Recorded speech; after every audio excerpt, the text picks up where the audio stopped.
ઉત્તરાયણના તહેવાર પહેલાં ચાઇનીઝ દોરીનો જથ્થો ઝડપ્યો. Not use for kite flying લખેલી ચાઇનીઝ દોરીનો જથ્થો ઝડપી પાડવામાં આવ્યો.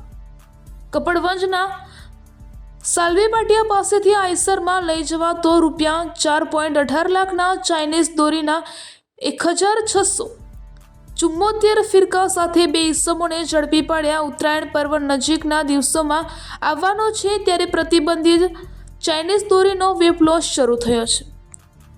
ખેડા જિલ્લા પોલીસે અત્યારથી જ ચાઇનીઝ દોરી પર કાર્યવાહીની શરૂઆત કરી છે ત્યારે પોલીસે 4.18 લાખથી ચાઇનીઝ દોરી, આઈસર, મોબાઈલ ફોન અને રોકડ સાથે કુલ 11.28 લાખનો મુદ્દામાલ જપ્ત કર્યો હતો. ચાઇનીઝ દોરી કપડવંજ રૂરલ પોલીસ દ્વારા પકડવામાં આવી છે. આમ પણ અમારી ડીજીપી કચેરીથી પણ આ બાબતની સ્પષ્ટ સૂચના છે કે એક મહિના દરમિયાન ચાઇનીઝ અને જે સિન્થેટિક દોરી છે એ બાબતમાં સખત કાયદાકીય કાર્યવાહી કરવામાં આવે. કારણ કે આ પ્રકારની દોરી વાપરવાથી ઘણા બધા એક્સિડન્ટ બનતા હોય છે અને ફેટલ ઘટનાઓ પણ બનતી હોય છે. ઇવન ખેડા જિલ્લામાં પણ અગાઉ આ 2 વર્ષની અંદર બનેલી છે અને લોકોના પરિવાર નષ્ટ થયા છે.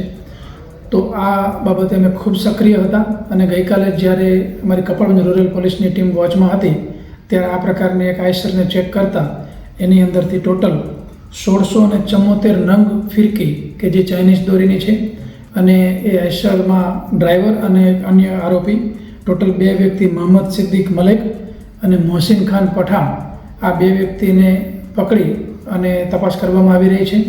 આ બાબતનું જાહેરનામું પણ પ્રસિદ્ધ થાય છે અને ખાસ તો જિલ્લાના લોકોને એ અપીલ છે કે આવી નાની લાલચની અંદર આપણે કોઈના જીવ જોખમમાં મૂકીએ છીએ.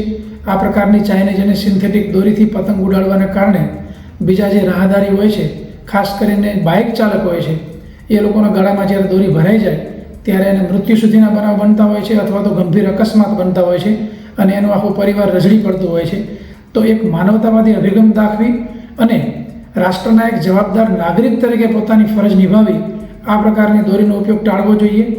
અને જો કોઈ પણ વ્યક્તિ આ પ્રકારની દોરીનો ઉપયોગ કરશે, સંગ્રહ કરશે કે વેચાણ કરશે તો એની વિરુદ્ધમાં સખ્તમાં સખ્ત કાયદાકીય કાર્યવાહી કરવામાં આવશે.